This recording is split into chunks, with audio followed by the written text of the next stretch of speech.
আসুন আমরা সাজিদ ও জিহাদদের জন্য নিরাপদ বাংলাদেশ গড়ে তুলি।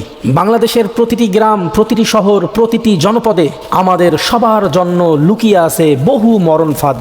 কোথাও নলকূপের খোলা গর্ত, কোথাও ওয়াসার ভাঙ্গা পাইপলাইন, আবার কোথাও ঢাকনাবিহীন ম্যানহোল।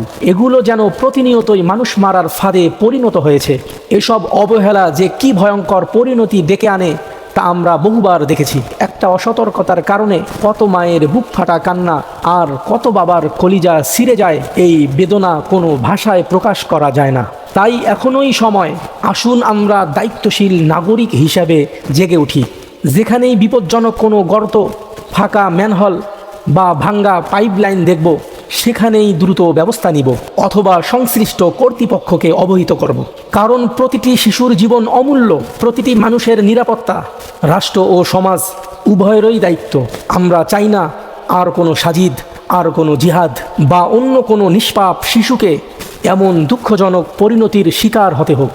এই বিজয়ের মাসে আমাদের প্রত্যাশা, বাংলাদেশ হবে নিরাপত্তায় সবার জন্য সমান এবং সবার জন্য শান্তির ঠিকানা। বিজয়ের চেতনা শুধু পতাকা ও আনন্দে নয়, দায়িত্ব, সচেতনতা এবং মানবিকতার মধ্যেই এর প্রকৃত সৌন্দর্য। আসুন আমরা নিজেরাই এগিয়ে আসি এবং প্রতিটি খোলা গর্ত ঢেকে দেই, প্রতিটি জায়গায় বিপদচিহ্ন স্থাপন করি এবং প্রতিটি এলাকায় নিরাপত্তার জন্য নিজেরাই উদ্যোগ নেই। আজকে যে ছোট সাজিদ বা জিহাদ খেলাধুলা করছে, তারাই আগামী দিনের বাংলাদেশ গড়বে। তাদের নিরাপত্তা নিশ্চিত করা মানেই আমাদের ভবিষ্যৎকে রক্ষা করা। আসুন আমরা প্রত্যেকে হই দায়িত্বশীল, মানবিক এবং সচেতন, যেন আর কোনো মায়ের কান্না আমাদের বিবেককে কাঁদাতে না পারে, যেন আমাদের শিশুদের হাসি হয়ে ওঠে এই সোনার বাংলাদেশের প্রকৃত বিজয়ের সুর।